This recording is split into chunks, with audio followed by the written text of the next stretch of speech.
तम पुंज जासु वचन रवि कर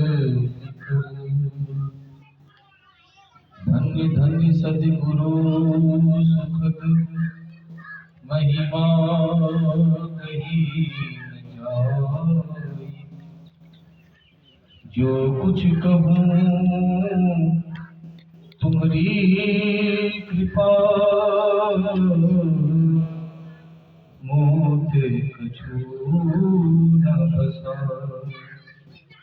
जो कुछ कहूँ तुम्हारी कृपा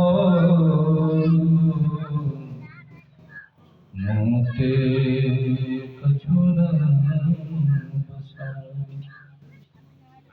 सदगुरु महाराज के श्री चरणों में कोटि कोटि नमन। पूज्य गुरुजन, श्रद्धेय सम्माननीय महात्मागण, धर्म प्रेमी सदात्माओं, माताओं एवं बहनों, हम सभी लोगों का परम सौभाग्य है कि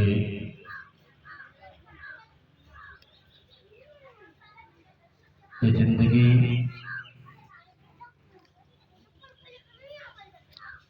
कर्म के सिद्धांत पर आधारित है।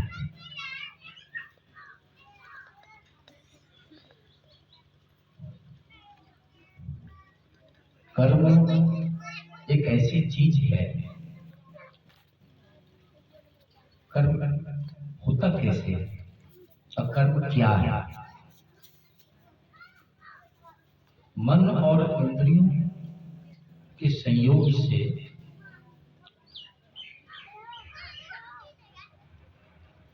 जो होता है क्रिया, उसी को कर्म कहा जाता है।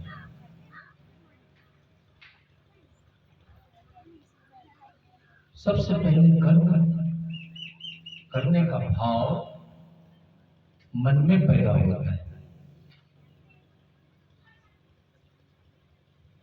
कर्म करने का बुलबुला मन में जागता है। कभी कभी जुबान से उसकी अभिव्यक्ति होती है और कभी कभी सीधा कर्म के रूप में प्रदर्शित हो जाता है।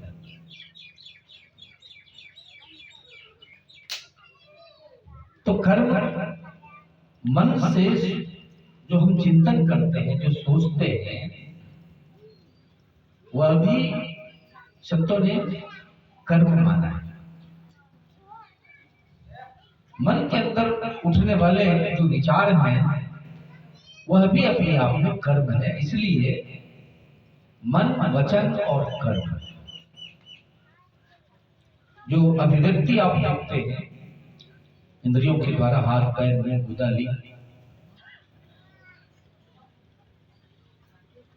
ये तो स्थूल कर्म, मोटे कर्म है।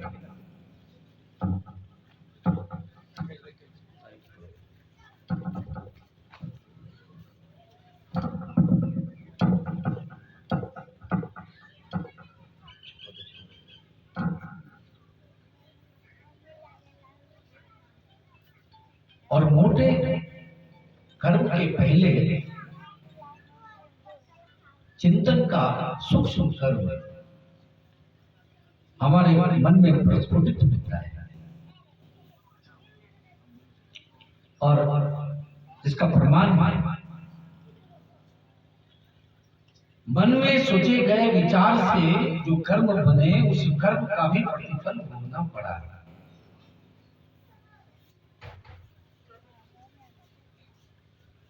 धम्पत में एक कहानी आई है।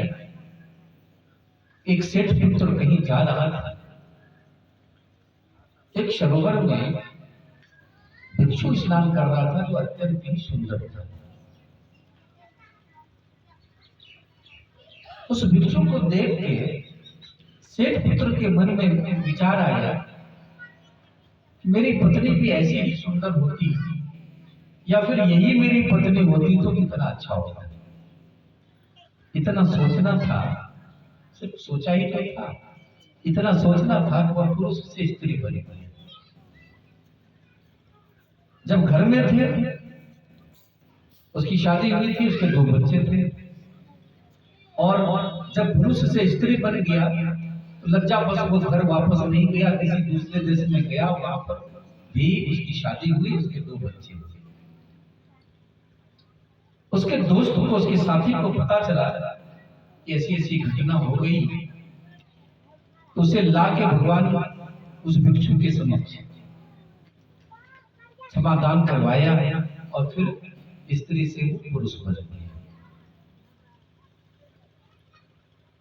और उसके मन में बड़ा वैराग्य सा भाव पैदा हुआ, वैराग्य का भाव पैदा हुआ, क्योंकि एक बार पुरुष था, फिर स्त्री बना, फिर पुरुष बना। तो उसने देखा क्या क्या, मैं पुरुष से स्त्री बन गया, स्त्री से पुरुष बन गया, ये कौन सी पावर है, कौन सी एनर्जी है जो एनर्जी हमें पुरुष से स्त्री बना सकता है, स्त्री से पुरुष बना सकता है। तो क्यों ना उसी एनर्जी को प्राप्त करने के लिए हमारा भी उसी ओर कदम बढ़े। दुनिया से उदासीन होकर भिक्षु जीवन को उसने स्वीकार किया। प्रारंभ में भिक्षु लोग उसके इस कहानी से अवगत थे, इस घटना से अवगत थे। भिक्षु लोग सवाल करते थे कि बताओ, जब तुम पुरुष था तुम्हारे 2 बच्चे थे, अब बाद में तुम स्त्री बना तुम्हारे 2 बच्चे हुए, दोनों में सबसे प्यारा कौन सा है? तो वो कहता था कि जो मेरे पेट से पैदा हुआ है। लेकिन कुछ समय बीतने के बाद जब अध्यात्म की गहराई में उतरा, और आप ये कह लीजिए कि हमारा जो यह जीवन है, जब से जीवन जीना हमें प्रारंभ किया, ये कह सकते हैं जब से इसे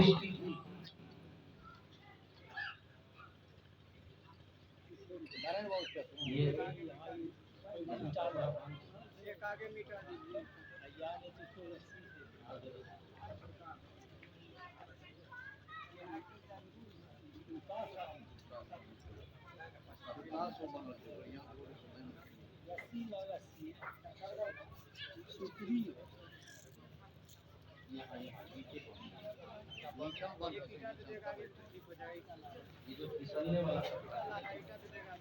ये फिसलने वाला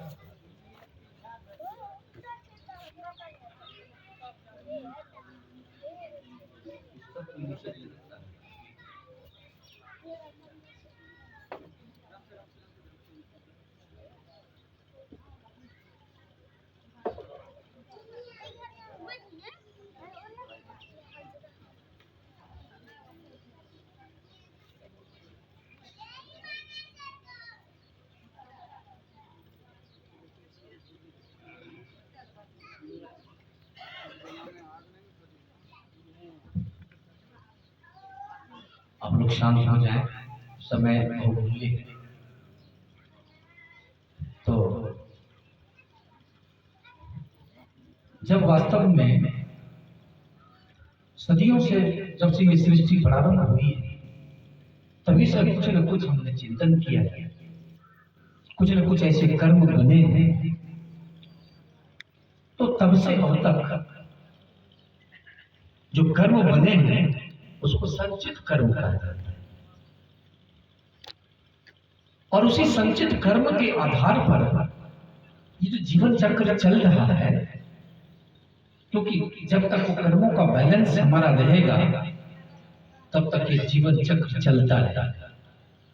दुनिया में हम आते हैं, यहाँ पे फिर विभिन्न प्रकार के क्रियामान कर्म को करके फिर संचित कर्म में ले जाके इकट्ठा करते हैं, और फिर उसी कर्म में से प्रारब्ध के रूप में आज जो जिंदगी में हमें इस शरीर के साथ या कोई भी शरीर होता है, किए गए कर्म के आधार पर, जैसा कि आप सुन रहे थे, किए गए कर्म के आधार पर प्रारब्ध के रूप में, इसलिए पहले प्रारब्ध बनता है, बाद में शरीर।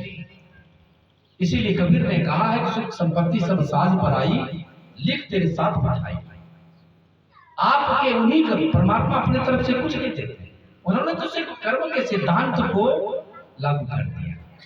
और फिर क्या हुआ? ऐसा नहीं कि सिद्धांत से वो अपने को उन्होंने बाहर रखा, नहीं। इतिहास गवाह है, रामावतार में बाली को छिप के भगवान राम ने मारा, और कृष्ण अवतार में क्या हुआ? वही बाली ज्यादा बनता है। महाभारत की लड़ाई में बहुत भयंकर अस्त्र शस्त्र चल रहे थे, कृष्ण का कुछ नहीं बिगड़ा। लेकिन जब अपने ही कर्म के सिद्धांत के मुताबिक इस शरीर से मुक्त होना था, शरीर के बंधनों से मुक्त होना था, तो जंगल चले गए। पता था कि मैंने जो कर्म किया है उस कर्म के आधार पर हमें भोगना पड़ेगा, इसको स्वीकार करना पड़ेगा। चले गए और फिर एक व्याधि के बांध से भगवान कृष्ण का शरीर पूरा हो गया। तो देखिए, जिन्होंने कर्म के सिद्धांत को सृष्टि के लिए लागू किया, वो भी कर्म फल से वंचित नहीं रहे। और फिर आपने देखा कि निषाद राज को जब दुख होता है, भगवान राम को बंदे के बिछावन पर सोते हुए देखकर प्रतिक्रिया मन में हुई कि इसके लिए दोषी कौन है? तो कैकेयी दोषी, माता कैकेयी दोषी है। लेकिन लक्ष्मण जी वहां पर ज्ञान और वैराग्य की बात करते हैं। इस सृष्टि में जिनसे भी आपको सुख या दुख की प्राप्ति होती है, ये हमारे अपने कर्म है। इसलिए लक्ष्मण जी ने क्या कहा था? काहुल को सुख दुख कर दाता। हे भाई, कोई किसी को सुख अथवा दुख नहीं देता है, निज कृत कर्म भोग सुनो बनाता। और यही कारण है कि दुनिया में अपने नजदीक से नजदीक के जो संबंधी होते हैं, जिनसे इस प्रकार के कर्म की कल्पना आप नहीं कर सकते, सोच भी नहीं सकते, उनसे ऐसा ही हो जाता है। भाई भाई का कत्ल कर देता है। मतलब आपने जो आज रिश्ते, तो इसलिए कहा जाता है कि आज के जो ये संबंध है हमारे, ये संबंध क्या है? ये अपने आप में प्रतिशोध है।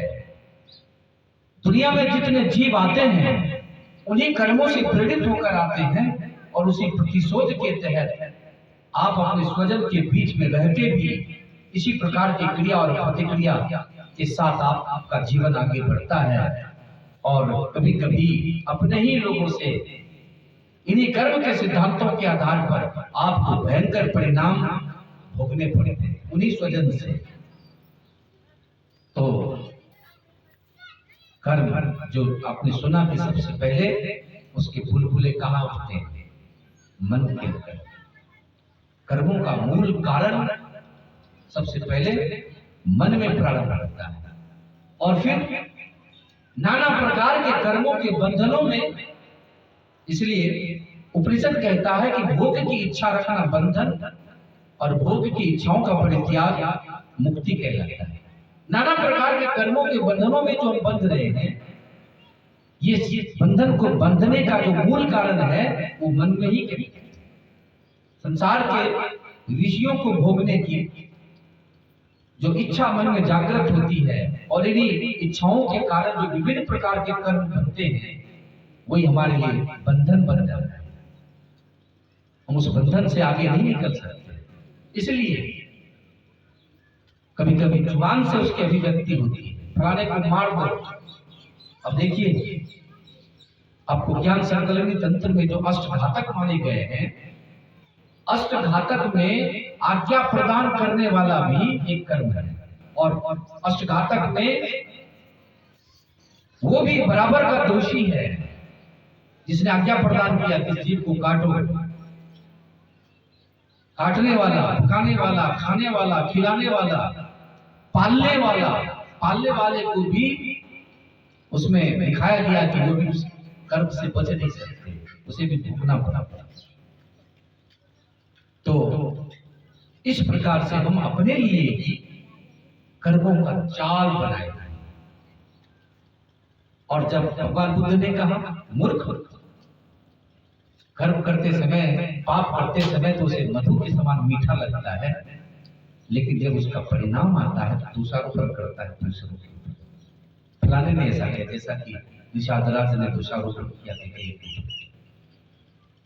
और लक्ष्मण जी ने वहां पर ज्ञान और जो सत्य था उस सत्य को उन्होंने रखा निषादराज के सामने। काहुल को सुख दुख करता है, कोई किसी को सुख दुख नहीं देता। तो यहाँ पर क्या है, अपने ही द्वारा किए गए कर्मों को हम भोगते हैं। हाँ, आप कहते हैं कि मैंने इस जीवन में तो ऐसा कुछ नहीं किया, मैं तो अच्छा ही कर्म करता जा रहा हूं, लेकिन याद रखिए कि आप एक पहली जीवन नहीं जी रहे। ये पहली बार आप नहीं आए हैं इस दुनिया में। ना जाने कितनी बार इस दुनिया में आए हैं कि आपकी आंख के आंसू से एक समुद्र बन जा सकता है। इतने आपने कर्म किए हैं और उस कर्म का जो प्रतिफल आपने भोगा है, उसकी वजह से जितना रोना पड़ा है एक समुद्र बन जा सकता है। आपको इसी जीवन में आप देखिए, सारी व्यवस्थाओं के बीच में भी आपको रोना पड़ता है। आपने अपने जीवन के सुख के लिए जो व्यवस्था किया, उस व्यवस्था से, चाहे वो रिश्ते की व्यवस्था हो या फिर जो कुछ भी आपने शरीर के सुख सुविधा के लिए किया, उससे भी आपको भोग भोगना पड़ता है। इसलिए संतों ने कहा कि जैसा भाव, कर्म अच्छा कर रहे हैं। अब जैसे डॉक्टर चीर फाड़ का काम, काटने छाटने का काम डॉक्टर भी करता है और एक डाकू भी करता है, लेकिन वहां भाव की प्रधानता है। डॉक्टर जो कर्म करता है वो पाप नहीं हुआ, डाकू जो करता है वो पाप हुआ। भाव की प्रधानता। आप किसी को डांटने का काम करते हैं, लेकिन भाव है उसका कल्याण। ये भाव की प्रधानता है। अपुत्र सृष्टि था भगवान बुद्ध के समय में, उसका कोई वारिस नहीं था और अपार संपदा थी। इतनी संपदा थी कि जब उसका शरीर पूरा हुआ तो राजकोष में ढुलवाने में राजा प्रसेनजीत को 1 सप्ताह का वक्त लगा। बड़ा आश्चर्यचकित हुआ। यह पुत्र सृष्टि जिसके पास इतनी अपार संपदा थी, टूटे हुए रथ पर चलता था, फटा हुआ कपड़ा पहनता था और साधारण खाना खाता था, जबकि कोई वारिस नहीं था, ऐसा रहता है। इसी जिज्ञासा के तहत दोपहरी के धूप में भगवान बुद्ध के समक्ष उपस्थित हुआ। भगवान बुद्ध ने देखा, या तो प्रसेनजीत शाम में आते थे या सुबह आते थे, दोपहर के चिलचिलाती धूप में कभी नहीं आते। जरूर कुछ न कुछ कारण है। कहते हैं कि महाराज, ये वक्त आपके आने का नहीं है। आप इस चिलचिलाती धूप में यहाँ आने का कैसे आपने कष्ट किया? तब राजा प्रसेनजीत ने कहा कि भगवान, मैं कुछ जिज्ञासा बस आया हूं। अपुत्र सृष्टि जिसके पास इतनी अपार संपदा थी, एक भी पुत्र नहीं था, कोई वारिस नहीं था, लेकिन फिर भी साधारण खाना खाता था, टूटे हुए रथ पर चलता था और फटा हुआ वस्त्र पहनता था। ऐसा क्यों? भगवान बुद्ध थोड़ी देर के लिए आंख बंद कर लेते। आंख बंद करके तब भगवान बुद्ध कहते हैं, आंख बंद करने का मतलब तो आप समझते ही नहीं। भगवान बुद्ध ने अपने दिव्य चक्षु से देखा उसके सारे कर्मों कि कब किस जीवन में उसने क्या किया, जिसके कारण अपुत्र सृष्टि के पास इतनी अपार संपदा हुई। तो क्यों हुई? धन के भोग में मन नहीं लगता तो क्यों नहीं लगता? अपुत्र क्यों बना? भगवान बुद्ध ने कहा कि एक जन्म में इसने दान किया। दान करने के कारण, इस शुभ कर्म करने के कारण, कर भला भला होगा करके भलाई दे, कर बुरा बुरा होगा करके बुराई दे, बुरा कर्म का बुरा नतीजा नहीं मानो तो करके दे। संत लोग जिसने बुरा कर्म किया है उसका घर जाकर तो एक जीवन में उसने दान किया था और इसी दान के प्रभाव से अपार संपदा प्राप्त हुआ। लेकिन दान करके पश्चाताप किया था। मतलब जैसे कभी सत्संग के लिए कोई आते हैं रसीद काटने के लिए, दे तो देते हैं, लेकिन फिर मन में होता है कि 100 रुपये 2-3 दिन घर का सब्जी का काम चल जाता है, 11 रुपये में भी काम चल सकता था, या नहीं भी देते तो काम चल सकता है। ये पश्चाताप, दान करके उसने पश्चाताप किया था, इसलिए धन के भोग में उसका मन नहीं लगा।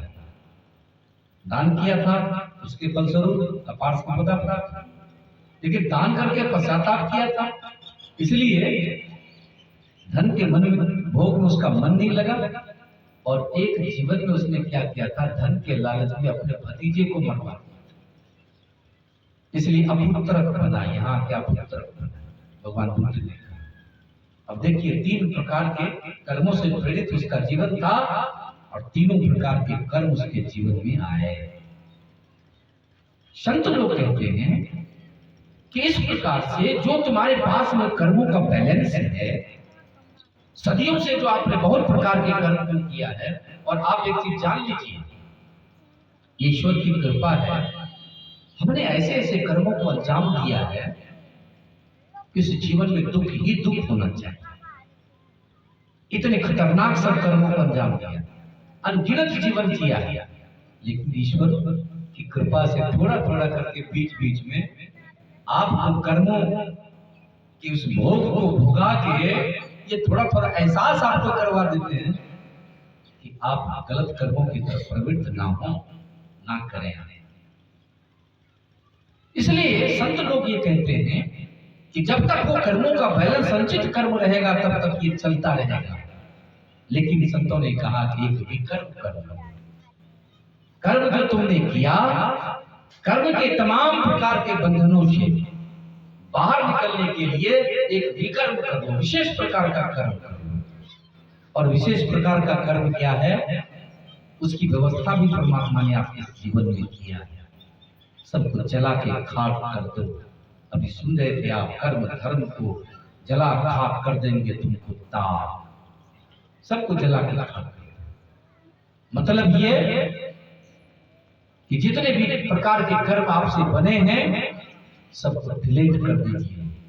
हमारे मन के अंदर ना जाने कब से कितने प्रकार के कर्म बने, लेकिन इस जीवन के लिए जो प्रारब्ध तय हो गया है वो तो आपको समय के हिसाब से बड़े बड़े महापुरुषों के बारे में भी आपने सुना।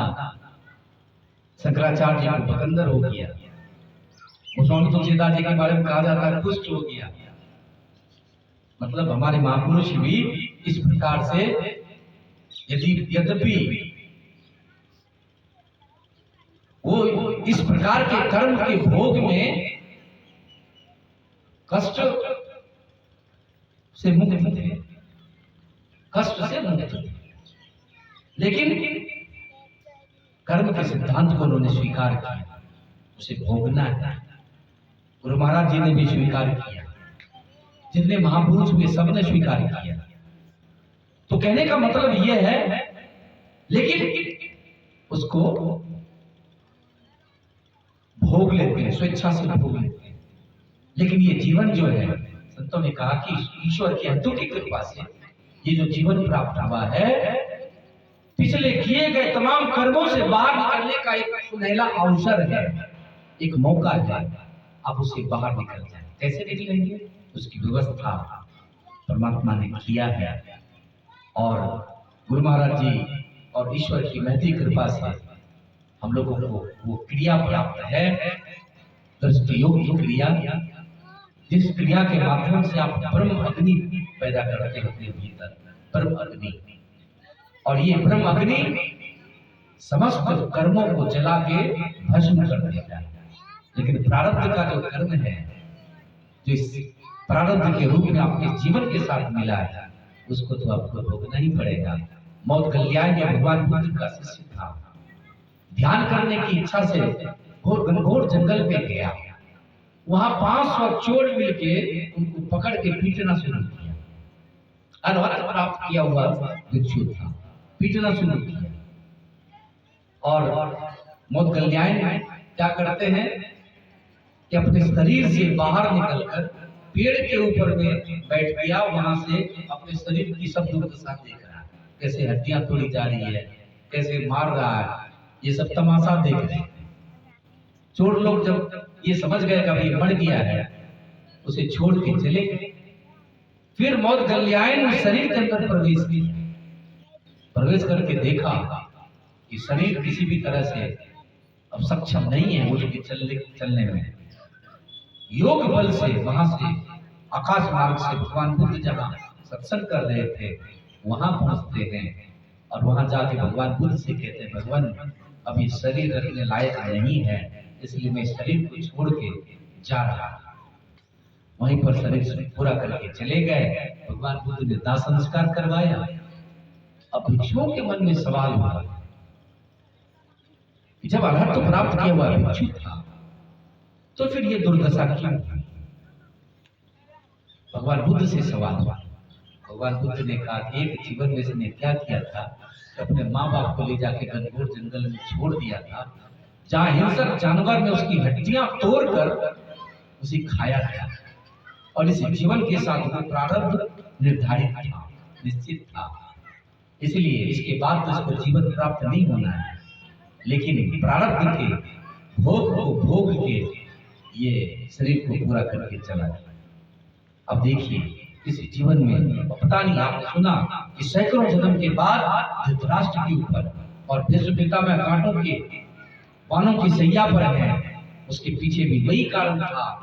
कई जन्म पहले उन्होंने एक सांप को उठा के झाड़ी के ऊपर फेंक दिया था, जहां ना जाने कितने कांटे उसके शरीर में चुभे थे और उसी झाड़ी पर पड़े पड़े उसका शरीर पूरा हुआ था। अब देखिए जो भीष्म पितामह जिन्हें इच्छा मृत्यु का वरदान था, उन्हें क्या जरूरत थी कि बाणों की सैया पर इतने दिनों तक रहे, लेकिन वो प्रारब्ध, जिस प्रारब्ध के तहत और को तो माँ गंगा बहा देती है, लेकिन भीष्म पितामह के लिए जो कर्म भोग था उसके लिए यह मौके पर राजा शांतनु पहुंचते हैं कि नहीं नहीं एक को भी तो रहने दो। अब देखिए ये सब सिलसिला, क्योंकि उन्हें कर्म का ये भोग भोगना था। इसलिए संतों ने कहा किसी जीवन के लिए बहुत अच्छी बात यह है कि गुरु महाराज जी की बहुत बड़ी कृपा हुई है। मनुष्य जीवन और मनुष्य जीवन के साथ साथ ये समझ, ये विवेक कि हमें ध्यान करना चाहिए, हमें परमात्मा की भक्ति करनी चाहिए, और फिर एक ऐसी क्रिया जो क्रिया पिछले किए गए समस्त कर्मों के उस ढेर को जला के भस्म कर देगी। इसलिए दृष्टि योग की क्रिया जिससे ब्रह्म अग्नि की प्राप्ति होती है। और अपने ध्यान बिंदु उपनिषद में सुना होगा, यदि शैल समम पापम विस्तृतम भो योजनम नित्य ध्यान योगे नान्यो भेद कदाचन। कई योजन तक फैले हुए पहाड़ के समान यदि पाप हैं तो ध्यान योग से एक पल में जल के भस्म हो जाता है। इसके समान पापों का नष्ट करने वाला कभी कुछ नहीं हुआ। तो हम लोगों के लिए परमात्मा की कृपा से ये अवसर प्राप्त हुआ है, मौका प्राप्त हुआ है। इसीलिए संत लोग कहते हैं कि अपने को वैसे कर्म से बचाएं जिस कर्म का परिणाम आपके लिए भयंकर दुख पैदा करता है, नाना प्रकार का क्लेश पैदा करता है। और इस दुनिया में जब आप आते हैं तो नाना प्रकार से पीड़ित होके, बहुत प्रकार से दुखी होके फिर संसार से आप जाते हैं। तो ये तो खैर, लेकिन परमात्मा की एक कृपा ये होती है, जैसे आपके जीवन में मैंने क्या कहा, यदि जो जितने प्रकार के और जैसे जैसे कर्म बने हैं, ये पूरा जीवन ही हमारा मानो मतलब दुख के उस ढेर पर होना चाहिए था, लेकिन बीच बीच में ये एहसास आता है ईश्वर की कृपा है। उतना ही भोग हमारे इस जीवन के लिए परमात्मा देते हैं जिसको हम भोग सकें। लेकिन किसी किसी के लिए तो ऐसा है ही कि ऐसा कर्म जिस कर्म का परिणाम उसी रूप में उसको भोगना है, तो फिर आप बच नहीं सकते। लेकिन संतों ने कहा कि एक अवसर है, इससे आप बाहर कर्म के इस क्षेत्र से, कर्म मंडल से अपने को बाहर निकालें। इसलिए भगवान कृष्ण ने गीता में कहा योगा कर्म से कौशलम, कर्म करने की कुशलता। मतलब यह है कि कर्म आसक्त बस जो कर्म किया जाता है उसी का भोग भोगना, उसी का भोग भोगना होता है। इसलिए ऐसा कर्म जहां आप अनासक्ति की उस स्थिति में आ सकें।